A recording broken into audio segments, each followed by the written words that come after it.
I'm working here with the wax.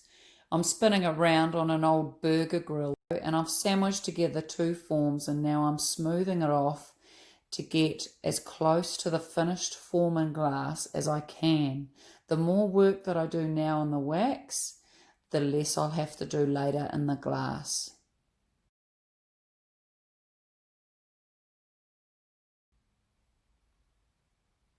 Working with the wax would be one of my favourite parts of the process. This is where I'm creating and I'm thinking about what's going on next. I'm thinking about the casting process and how I can technically make these pieces work. And this is where I'm also just subconsciously thinking about the colour and the technique for pouring the glass that I'll use.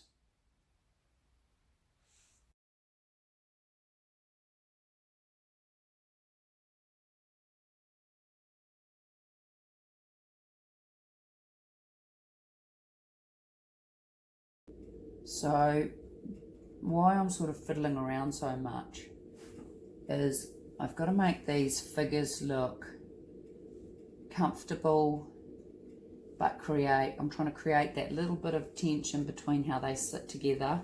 I'm also trying to get them center, and then I'm also thinking about moulding and glass flow and what I might have to do when the glass comes out of the kiln as far as cleaning up. So there's a lot to think of, and it's best to do it now rather than later.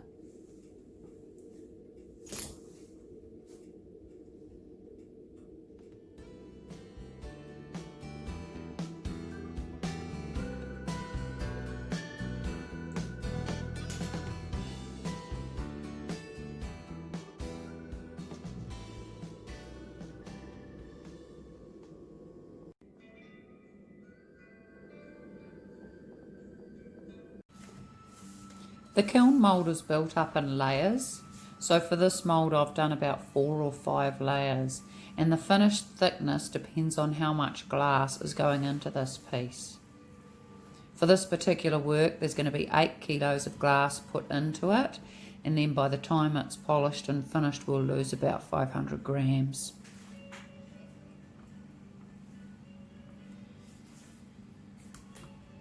This is where I need my muscles.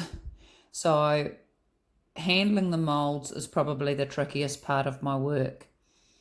For that, I just use safe practices and have a strong back. I'm taking the work outside to the steamer, so the wax is going to be steamed out of this mould. You can see the steam coming off the mould, and the wax is now removed.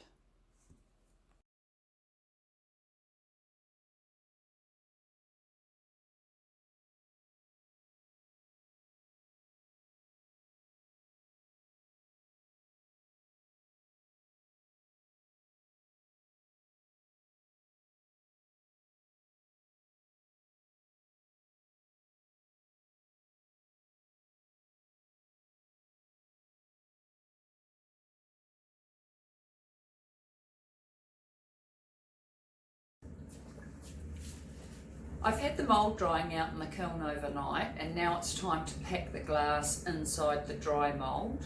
I've weighed out all the different pieces of glass, all the different colours, separated them into the areas where I want to pack them into the mould. So you can see I've got takes about an hour and a half for me to pack the whole mould, thinking as I'm going about colour placement and the blend that I want. I've got green and aqua up here, I've got aqua and blue grey, I've got aqua just by itself, and then blue grey here, and I know where I'm going to position those within the mould. I've drawn a little bit of a map, so I know where I've got to pack all the work. I'll pack all the glass. I'll pop the glass in, and then I'll lift that back into the kiln. I'm going to fire it higher than usual so I get a real full fuse on this one, because I don't want it so speckledy. So here we go.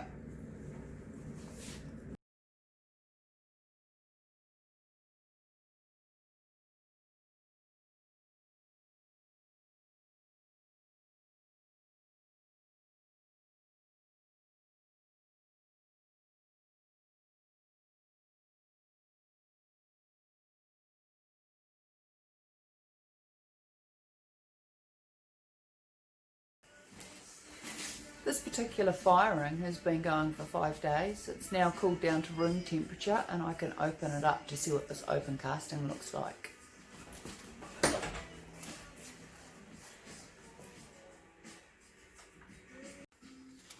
And I'm pretty damn happy with that.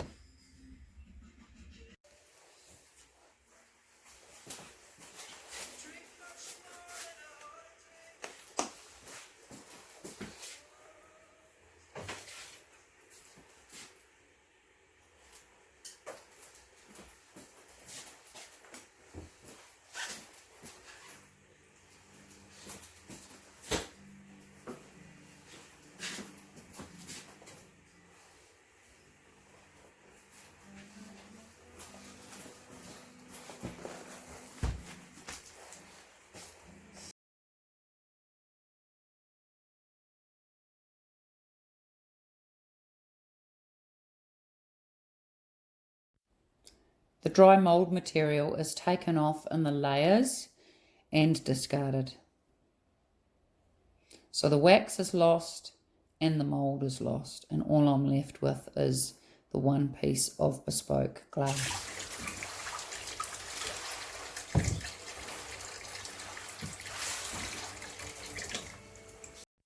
And this is the first viewing that I get to see if I'm happy or not.